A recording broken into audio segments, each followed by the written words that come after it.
సూత్రధారి పాత్రధారి నారా లోకేష్ గారని లోకమంతా కూడా అనుకుంటోంది. చరిత్రలో గత 20-25 సంవత్సరాలుగా ఎక్కడా కూడా టూరిజం స్థలాల్ని ప్రైవేటు సంస్థలకు అప్పగించాలంటే అది లీజు ప్రాతిపదిక మీద గాని పీపీపీ పద్ధతుల్లో గాని ఇవ్వటం ఆనవాయితీగా వస్తున్నది. దానికి పూర్తి విరుద్ధంగా ఫ్రీ హోల్డ్ విధానంలో ఆ భూమిని ఆ సంస్థలకి కేటాయించటం జరుగుతున్నది. Divyasree holdings private limited and cyber city builders and developers అనేటువంటి బెంగుళూరు, హైదరాబాదు సంస్థలకు సంబంధించిన రియల్ ఎస్టేట్ వెంచర్లు చేసేటువంటి వ్యాపార సంస్థలకి ఈ స్థలాన్ని అమ్మివేసింది. ఎంత దారుణమైనటువంటి విషయం అంటే అమ్మటమే కాకుండా ఈ స్థలానికి సంబంధించి వాళ్ళు చేసేటువంటి వ్యాపార ఒప్పందాలలో టూరిజం సంస్థతో కుదుర్చుకున్నటువంటి దానిలో భాగంగా 15 సంవత్సరాల పాటు జీఎస్టీ అన్నదే పూర్తిగా రీఎంబర్స్మెంట్ చేసే విధంగా నిర్ణయం తీసుకోవటం జరిగింది. ఏపీ జీఎస్టీని 1000 కోట్ల రూపాయల స్థలం ప్రభుత్వం ఇచ్చేటువంటి ప్రోత్సాహాలు మరొక 300-400 కోట్లు, మొత్తం పెట్టుబడిపై 10% అంటే 40 కోట్లకు పైగా ప్రోత్సాహాలు ఇస్తున్నారు. భూమి కొనుగోలుపై 100% స్టాంప్ డ్యూటీ రీఎంబర్స్మెంట్. ఇది మరింత ఆశ్చర్యకరమైనటువంటి విషయం. భూమే విలువనే 4,80,00,000 రూపాయలకు అమ్మేస్తూ దానికి అయ్యేటువంటి స్టాంప్ రిజిస్ట్రేషన్ ఫీజును కూడా పూర్తిగా రీఎంబర్స్మెంట్ చేస్తున్నారు. 5 సంవత్సరాల పాటు విద్యుత్ ఇండస్ట్రీ రేట్లతో ఉండేటువంటి ఛార్జీలను మొత్తం రీఎంబర్స్మెంట్ చేసే విధంగా పూనుకోవటం జరిగింది. ప్రాపర్టీ ట్యాక్స్ లేదు, వాటర్ ట్యాక్స్ లేదు, సెనరేజ్ ఛార్జీలు ఇండస్ట్రీ రేట్లలో అన్నింటికి కూడా 5 సంవత్సరాల పాటు రీఎంబర్స్మెంట్ ను వర్తించే విధంగా ఒప్పందం చేసుకున్నారు. ఆశ్చర్యంగా దీనికి సంబంధించి ప్రభుత్వం ప్రకటన కూడా చేయలేదు. మా దగ్గర 22 ఎకరాల భూమి ఉంది, ఈ భూమికి ఆసక్తి గలవారు అప్లై చేసుకోవచ్చును అని ఎక్కడా ప్రకటన లేదు. పీపీపీ పద్ధతి లేదు, లీజు పద్ధతి లేదు. పొలాన్ని అప్పనంగా 1000 కోట్ల రూపాయల పొలాన్ని 400 కోట్ల రూపాయలు అదనంగా ఇన్సెంటివ్స్ ఇస్తూ 1400 కోట్ల విలువైనటువంటి ప్రోత్సాహాన్ని 2 రియల్ ఎస్టేట్ సంస్థలకి. ఇప్పుడు పెద్ద అనుమానం వస్తున్నది, ఈ 2 రియల్ ఎస్టేట్ సంస్థలలో నారా లోకేష్ ఏదైనా బినామీ భాగస్వామ్య అనేటువంటి అనుమానం అందరికీ కలుగుతున్నది.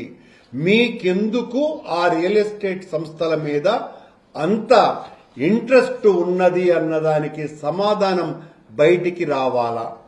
ఆశ్చర్యంగా అక్కడ కట్టేటువంటివి మల్టీప్లెక్స్ సినిమా థియేటర్లు, వెల్నెస్ సెంటర్స్, అలాగే ఓ పెద్ద కాన్ఫరెన్స్ హాల్. వెల్నెస్ సెంటర్ అన్నది బీచ్ల పక్కన ఉండేటువంటి సంస్థలు, జనరల్ గా ఉండేటువంటి కార్యకలాపాలు. అక్కడ ఖరీదైనటువంటి వ్యక్తులకు ఖరీదైనటువంటి రేట్లతో రిచ్ స్పా సెంటర్లనే వెల్నెస్ సెంటర్లు అని అందరికీ తెలుసును. పరమ పవిత్రమైన ఆధ్యాత్మిక పుణ్యక్షేత్రంలో, అది కూడా సాక్షాత్తు అమ్మవారు వెలిసినటువంటి తిరుచానూరు ఆలయానికి కూతవేటు దూరంలో ఈ వెల్నెస్ సెంటర్లను ఏర్పాటు చేయటానికి ప్రభుత్వ భూమిని ఇవ్వాలనా? దీనికి వాళ్ళు 1200 కోట్ల రూపాయలు వెచ్చిస్తారట. 1500 ఉద్యోగాలు వస్తాయట. అందుకోసమని 1400 కోట్ల రూపాయల విలువ చేసేటువంటి భూమిని అప్పనంగా ఇచ్చేయటం. ఇలా ఇవ్వటం కారణంగా ఆశ్చర్యమైన విషయం ఏందిరా అంటే ఈ 2 రియల్ ఎస్టేట్ సంస్థలు ఇప్పటికే ఇదంతా కూడా ముందుగానే ఒక పద్ధతి ప్రకారం, ఒక ప్లాన్ ప్రకారం, ఒక కాన్స్పిరసీ జరిగినట్టుగా గత కొద్ది కాలంగా జరుగుతున్నటువంటి తతంగం. ఈ 2 నిర్మాణ సంస్థలు ఈ పేరుతో 22 ఎకరాలను తీసుకొని ఆ చుట్టుపక్కల ఉన్నటువంటి ప్రైవేటు వ్యక్తులకు సంబంధించినటువంటి పొలాలన్నింటినీ కూడా కొనుక్కొని దీని ద్వారా పెరిగేటువంటి సహజంగా ప్రభుత్వం ఇచ్చేటువంటి ప్రోత్సాహాల వలన ఏర్పడేటువంటి ఇలాంటి పెద్ద పెద్ద ఇన్స్టిట్యూషన్స్ వచ్చినప్పుడు సహజంగా అక్కడ మార్కెట్ విలువ మరింతగా పెరుగుతుంది. ఆ పెరగటాన్ని తమ అనుకూలతగా మార్చుకొని చుట్టూతో ఉన్నటువంటి ల్యాండ్ను కూడా వాళ్ళు కొనేస్తున్నారు అన్నటువంటి సమాచారం కూడా మా దగ్గరకు వచ్చింది. దీని ద్వారా ప్రభుత్వం ఏ రకమైనటువంటి సందేశాన్ని అందిస్తుంది? దీని వలన ప్రభుత్వం ఆదాయం కోల్పోతున్నది. ప్రభుత్వం రియల్ ఎస్టేట్ సంస్థలకు ఇవ్వటం మూలంగా ఆ ఖరీదైనటువంటి స్థలం, తిరుపతిలో ప్రభుత్వ స్థలాలు దొరకటమే అరుదైతే అరుదైనటువంటి స్థలాన్ని రియల్ ఎస్టేట్ వెంచర్లకు ఇవ్వటం అన్నది మరింత ఆశ్చర్యకరమైన విషయం.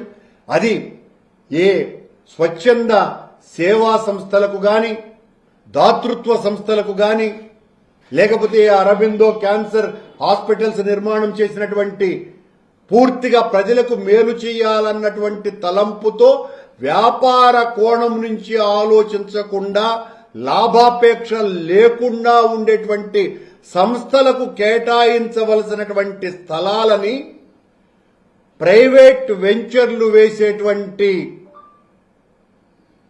నిర్మాణ సంస్థలకు ఇవ్వటం మూలంగా నువ్వు పూర్తిగా ఆ పొలాన్ని ఆ రియల్ ఎస్టేట్ వెంచర్స్ కి ఇవ్వటంతో ప్రభుత్వానికి దాని మీద ఏ రకమైనటువంటి హక్కు ఉండే అవకాశం లేదు.